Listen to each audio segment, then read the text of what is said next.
Can we start with the BBC? Thank you, Prime Minister. Chris Mason from BBC News. The story of the last year is one of you trying everything to improve your political fortunes, being the agent of change, being the face of continuity, and the polls suggest that nothing has worked. Given that your party is continuing to take lumps out of each other, and indeed lumps out of you, is it time for you to say to them explicitly to put a sock in it? Well, the Conservative Party last night demonstrated that they're completely united in wanting to stop the boats. And this bill passed with an overwhelming majority in Parliament. But more broadly, last year was difficult. It's difficult for the country. We're still recovering from the impacts of COVID, the legacy of backlogs in our public services, also the impact of the war in Ukraine on people's bills. But at the start of this year, we are pointing in the right direction, and we have made progress. And that's why we've got to stick to the plan, because that's how we'll deliver the long-term change that the country needs. That's how we'll build a brighter future for our children and renewed pride in our country. And the plan is working. And you can just look at what's happened on inflation, for example. We set out a clear plan. We've delivered on that plan. And because inflation has been halved from 11% to 4%, we're now able to cut people's taxes. So just the other week, a significant tax cut for tens of millions of people in work, worth £450 for someone on £35,000. So that shows that the plan is working. And if we stick to the plan, we can deliver that positive change for the country. That the alternative is that we just go back to square one, because that's all the Labour Party are offering. Keir Starmer hasn't said what he would do differently. He's had 4 years to set out a plan, and he hasn't, and that won't make anything better. And that's why our plan is the right one, and we're going to keep on it and deliver for the country. Next, I turn to ITV. Prime Minister Robert Heston. When you announced a year ago your pledge to stop the boats, the British people didn't think that meant reduce them. They thought that meant reduce them to negligible levels by the general election. That's not now going to happen, is it? And then overnight we've seen more strikes on Houthi missile sites by America. How worried are you that the conflict in the Middle East is widening and deepening? Thank you, Robert. The British people will obviously judge the progress we're making, but I'm actually proud of the progress that we've made tackling this issue. I always said, when I made that first speech, I think you were there, I said, look, this is a difficult problem. Right? It's not going to be solved overnight. There's not one single silver bullet that will fix it. But I'm a Prime Minister who wants to take on the biggest challenges that we face as a country, even if they are difficult, even if they will take time to fix, because that's what leadership is about. I'm not going to take the easy way out. And if you look at our track record, for the first time, the number of small boat arrivals into this country went down. It went down by over a third last year. That didn't happen by accident. It happened because we put a lot of work in and we made a lot of decisions. We've increased the number of illegal enforcement raids by 70%. We're starting to close the bank accounts of 7,000 people who shouldn't be here. We returned 20,000 people back to their own countries last year. We created new deals with France, with Turkey, to smash the gangs upstream. And all of that has meant that we can reduce the numbers and that we can show that we're making progress on this issue. But I'm also clear that the only long-term solution to this problem is to have a deterrent. And that's why the Rwanda scheme is so important. We know that deterrence works because we've implemented it with Albania. Our new deal with Albania means that if you come here illegally from there, you will be returned. We returned over 5,000 people last year, and what do you know? The numbers coming from Albania dropped by 90%. And that's what Rwanda will allow us to do more broadly, and that's why it's so important that we pass this bill. So, look, I believe we have made progress on this issue, real progress. But I want to stick to the plan. That plan is working, as I've demonstrated, and if we stick to the plan, we'll be able to deliver the change that people want, which is proper security of our borders, an end to the unfairness of illegal migration, an end to spending millions of pounds on hotels. The alternative is that we go back to square one. Right? And that was clear yesterday, and you talked about the debate. The Labour Party have offered no alternative, no plan to tackle this problem. And actually worse than that, you know, when Keir Starmer has been asked about this, he's been asked about the Rwanda scheme specifically, and it's been put to him, even if it's working and reducing numbers, would you still scrap it? And he said yes. Right? So that's the choice. Right? Our plan that's working, stick with it, we can deliver the change, or you just go back to square one. And on your other question, just briefly on the Houthis, I want to try and take as many as I can. Look, as I've said in Parliament earlier, the situation is concerning. The rise in attacks on commercial shipping is both illegal and causing enormous disruption to the global economy and putting innocent lives at risk. It was right that we took action to protect both interests and lives, and together with allies, we've been very clear in our condemnation of their behaviour, and will continue to urge them to desist from carrying out what are illegal attacks and putting innocent people's lives at risk. Next, can we go to Sky? Thank you, Beth Rigby. Thank you, Prime Minister. Prime Minister, you say that the party's united, you've won the vote, but several letters of no confidence in you have been submitted on the back of the events of last night.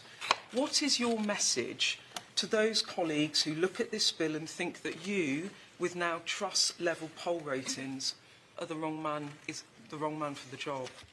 I said, I'm interested in sticking with the plan that I set out to the British people, because that plan is working. Right? It is delivering real change, and if we stick with that plan, we'll be able to build a brighter future for everyone's families in this country, a renewed sense of pride in our nation, and the progress that we have made is demonstrable. Right? As I said, last year was a tricky year. Recovering from the legacy of COVID, backlogs in our public services, the impact of the war in Ukraine on energy prices, but we are now pointing in the right direction. Progress is being made. We've now had 5 months where wages have been rising faster than prices. People have started to see the benefit in mortgage rates of those coming down. Inflation has fallen, as I said, from over 11% to 4%. And because of that progress, we were able to deliver a very significant tax cut for tens of millions of people in work. Now, obviously, progress on the boats is there, but we need to go further. But like my main message is, the plan is working. Right? Across the board, you can see that progress is being made, and our job is to stick to that plan, deliver for the country, and the alternative, as I said, is clear. You know, Keir Starmer has had 4 years to set out an alternative, and he hasn't done so. Right? This is someone who is just sniping from the sidelines, can't tell you what he's going to do. Crucially, can't tell you how he's going to pay for a £28 billion green spending spree, which is just going to mean everyone's taxes are going to go up at a time that we're now starting to cut them. Right? So there's a very clear choice, and I think the Conservative Party is completely united in wanting to deliver for the country, cut their taxes, and crucially to stop the boats. Next, can we go to Channel 4? Thank you, Prime Minister.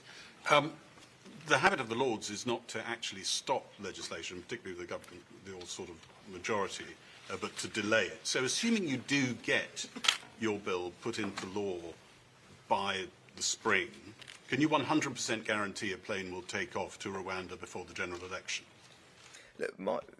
You can look at my actions. We had the Supreme Court ruling middle of November, and within a matter of weeks after that happened, we negotiated and signed a treaty with Rwanda and brought fresh legislation to Parliament that had its first vote as well and was supported. Right? So that gives you a sense, I hope, of the urgency with which we are attacking this problem. I've been crystal clear that we want to do this as quickly as possible.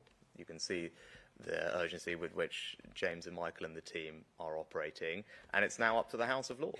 Right? I think the country has been very clear that this is a priority. We've been very clear that this is a priority for us, and Parliament, the elected Parliament, has also, with a very strong majority last night, supported this legislation. I think it's incumbent now on the House of Lords to recognise that, to pass this legislation unamended as quickly as possible so that we can then start getting flights up and running. And what I would say is, you know, we are not waiting for that moment. We are working hard already to do all the planning that would be required to get those flights off in preparation for that day. There's a lot that will go into that, but I want people to know that we have been working on it. We're intensifying the work on that because we are determined to start getting flights off so that we can implement this deterrent. And so my message to the House of Lords would be, look at the majority last night. They can see what a priority this is for the country. We are very confident this legislation is robust and compliant with all our obligations and will crucially do the job. And now we just need to get on with it. Next, Times. Mark Dayton from the Times. Your legal advice explicitly states, and I'll quote, not to comply with Rule 39 would be a breach of international law, and this could be very crucial in terms of whether flights do take off this year. So will you seek new legal advice, or are you prepared to breach international law in order to get those flights off? Now, I've been crystal clear repeatedly that I won't let a foreign court stop us from getting flights off and getting this deterrent up and running. The bill specifically contains a power and makes it clear that ministers are the ones that make these decisions. Parliament has supported that. There's also, the bill makes expressly clear that the domestic courts should respect that decision. And very simply, we would not have that clause. I would not have put that clause in the bill if I was not prepared to use it. So look, if you're asking me, are there circumstances in which I will ignore Rule 39s, then the answer is clearly yes. It is important that we fix this problem. We believe that we have done absolutely everything right. Now, of course, there will always be individual circumstances where people rightly would expect us to examine the facts, but are there circumstances in which I'm prepared to move ahead in the face of Rule 39? The answer is clearly yes, because it's important that we grip this problem. As I said, we've made progress on this issue. The plan is working, but we've got to stick to the plan so that we can finish the job, and that's what we're going to do. Next, could we go to the eye? Thank you, Prime Minister. Hugo Jai from the eye. One of your other priorities that you mentioned just now is cutting taxes. Are you confident that you can continue to cut taxes in the budget and beyond, given the very tight fiscal situation, very large stock of debt and looming squeeze on public services? Without speculating on future budgets, which as a former Chancellor I would prefer the Prime Ministers didn't do, our priority is to cut taxes when it's responsible to do so. And again, this is a good illustration of where our plan is delivering for the country. As I said, because of the decisions we've made, inflation last year more than halved from just over 11% when I took office to 4% as of yesterday. Right? And so that didn't happen by accident. That happened because this government was prepared to take the right long-term decisions for this country, even though they're not easy. Right? You can contrast our leadership with that of Keir Starmer. Right? We're prepared to do the right things for the country, even if they're difficult, and not take the easy way out. That's how you deliver real change for people. And now, because of that, because we control borrowing, we control welfare, we controlled inflation, we were able to cut people's taxes. And just to put it in context, for someone on an average salary of £35,000, that's a tax cut worth £450 that kicked in just a couple of weeks ago. So it's meaningful. And as I said, we want to keep cutting people's taxes because we believe that people should be able to keep more of their own money. I want to make sure that this is a country where hard work is rewarded. Those are things I believe in. Because it's important to ask why. Right? This is not just about the extra pennies and pounds in your bank account at the end of the month. This is about our values, and my values are that this is a country where hard work should be rewarded. And that's the kind of country that I want to build. That's why we want to keep cutting people's taxes. And again, choice is clear. Stick with us. Plan's working. It's already cut your tax, and we will be able to keep doing that. The alternative is the Labour Party, and Keir Starmer, once again, can't tell anybody how he plans to pay for his £28 billion green spending spree. Can't tell anyone. So what does that mean? That means everyone's taxes are going to go up. Right? So that's a choice at the next election. Do you want to stick with the plan that's delivering tax cuts for you, delivering financial security, a country where work is rewarded? The alternative, £28 billion of borrowing that the Labour Party can't tell you how they're going to pay for, which just means your taxes are going up. The choice is very clear. That would be back to square one on this question of taxes. Next, we go to the Sun. Thank you, Prime Minister. Jack Elson from the Sun. Just back onto the ECHR, you just said that you would be prepared to overrule Rule 39 orders in some circumstances. The problem is that many of your MPs don't think that when push comes to shove, you'll actually be tough enough to do it. So can you convince them by laying down some red lines in which you would actually be overruling Strasbourg judges? So look, I'll go back to what I said before. I specifically put a clause in the bill that makes it clear that it is ministers that make those decisions. I wouldn't have put that clause in the bill if I wasn't prepared to use it. Now, of course, there will always be individual circumstances, as even those who have debated this issue over the past couple of days acknowledge. There will always be individual circumstances where it will be right that facts are considered, but ultimately it's for ministers to decide. I've been very clear that I won't let a foreign court stop us from getting flights off and establishing this deterrent, because we believe, with all the checks and processes that we've put in place with this bill, that we are acting in complete accordance with everything that is required of us. All the safeguards that we've got mean that we have behaved properly, carefully. Parliament will have spoken and made sure that it's Parliament's will as well once this bill passes. So that's why I can say confidently that I will make sure that I get this deterrent up and running. I wouldn't have put this in if I wasn't prepared to use it. And as I said, are there circumstances in which I would use it? Of course there are, because I want to make sure that we can resolve this issue and stop the boats. We've made good progress, but I want to make sure that we finish the job, and that requires getting Rwanda up and running. Right. Next, go to the Daily Mail. Thanks, PM. When's the first flight to Rwanda going to go? Because people are sick of empty promises on this. You said before it's going to be Easter. Is it still going to be Easter? Has it slipped to the summer? Can you even guarantee that a flight will go this year? Yeah. Look, Jason, what I can tell you is I want to see this happen as soon as practically possible. Of course I do. Right? And that's why James and Michael and the team worked incredibly hard after we got the Supreme Court judgment in the middle of November to not just sign a brand new treaty with Rwanda, negotiate and sign, but then also introduce new legislation into Parliament and have it voted on before Christmas. That happened in a matter of weeks, right? So as I said, that should give you a sense that we are not messing around here, because we're also frustrated and fed up, right? I share the frustration the British people have. I said I wanted to end this legal merry-go-round and just get on with this at this point.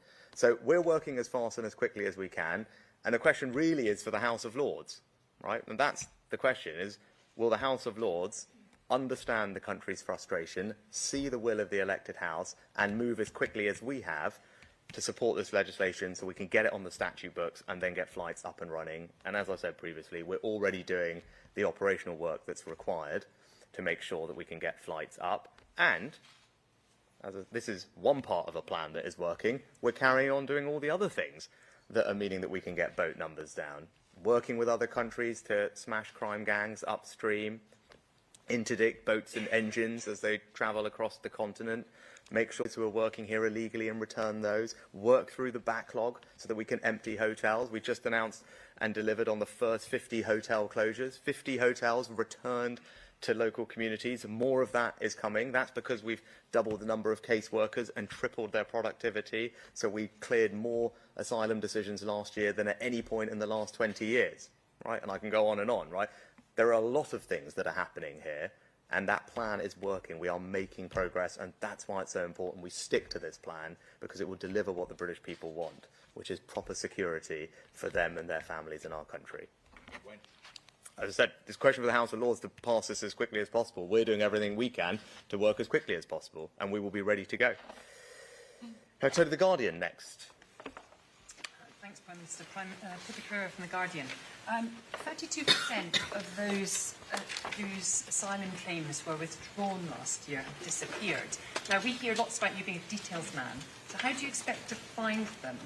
And are you concerned that the Rwanda bill might result in thousands more desperate people disappearing in the UK to avoid being deported? So, Peter, I'm not sure exactly what numbers you're referring to. I had seen some yesterday. To the Home Affairs Select Committee after... So the vast majority of people in that cohort of 17,000 either have already been removed or are in the process of moving on or have made another claim.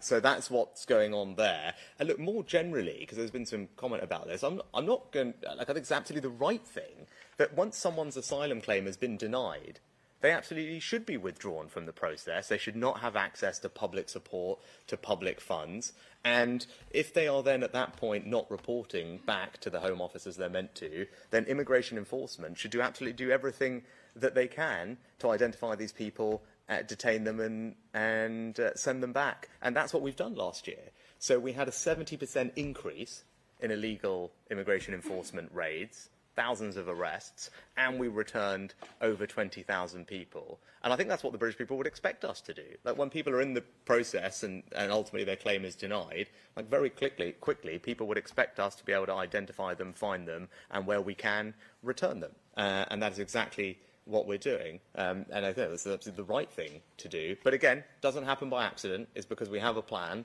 We put that plan in place, and we worked hard to deliver it. And that plan is working. And we will continue to do that this year. As I said, Rwanda is important, but all these other things are important too, and we're delivering across the board. And that is the progress that would be unwound.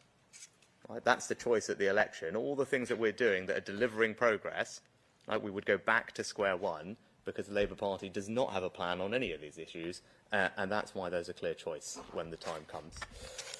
And next we go to the Express. Thank you. Steph Barrett from the Express. What are the consequences for the rebels in your party? If they don't lose the whip, why not? Can they rebel without any consequences? Yeah, I think on this issue, the Conservative Party last night was united in wanting to stop the boats. And you saw that very clearly. And it's right that we debate this, and that's because people are frustrated and passionate about this issue, right? Because the country is frustrated and exercised about this issue, and they want it fixed. So it's understandable that people have got strong opinions. It's understandable that they want to do everything necessary to solve this issue. I share that frustration, and I share that energy, and that's why we are doing everything that we can. But last night, the Conservative Party came together and is absolutely united in wanting to stop the boats. And the contrast could not be clearer, because the Labour Party, to a person, opposed this legislation. Right, so the question and the focus now has got to be on our plan, which is already delivering. We are already making progress, with the numbers down last year by over a third, or what the Labour Party are saying, where there is absolutely no plan, would take us back to square one. And that's worse, because I don't actually believe Keir Starmer wants to resolve this issue. As I said, when he was asked if he would stick with the Rwanda scheme, even when it was up and running and working, he said he would still scrap it. Right? I think that tells you what you need to know. Right? This is someone who says, oh, he's interested in smashing the gangs, but then the question I still haven't had an answer to is, why then does the Labour Party vote against the powers in our previous act, which have allowed us to arrest 873 criminals and people smugglers who have now been sentenced to over 350 years in jail? Right? Those are new powers that we passed to smash the gangs, that are leading to people being taken off the streets and put in jail, which all contributes to a deterrent effect. But the Labour Party voted against that.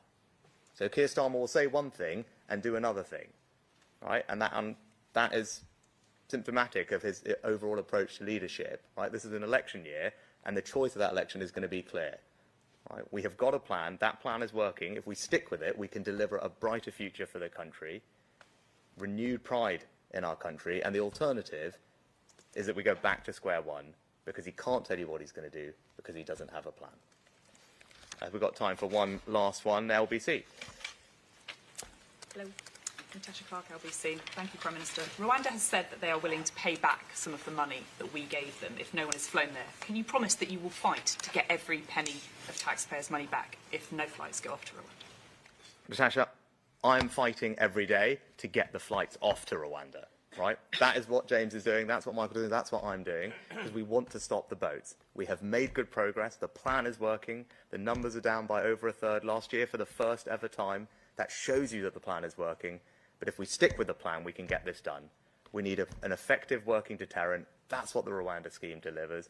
That's not just my view, that's the view of many eminent lawyers, former Supreme Court judges, all of whom have said that our plan will work. So as I said, the question now is for the Labour Party in the House of Lords, will they support this bill so we can get it on the statute book as quickly as possible so that we can start the flights? Because that's what we need to do. That's how we're going to stop the boats. Thank you very much. Thank you very much.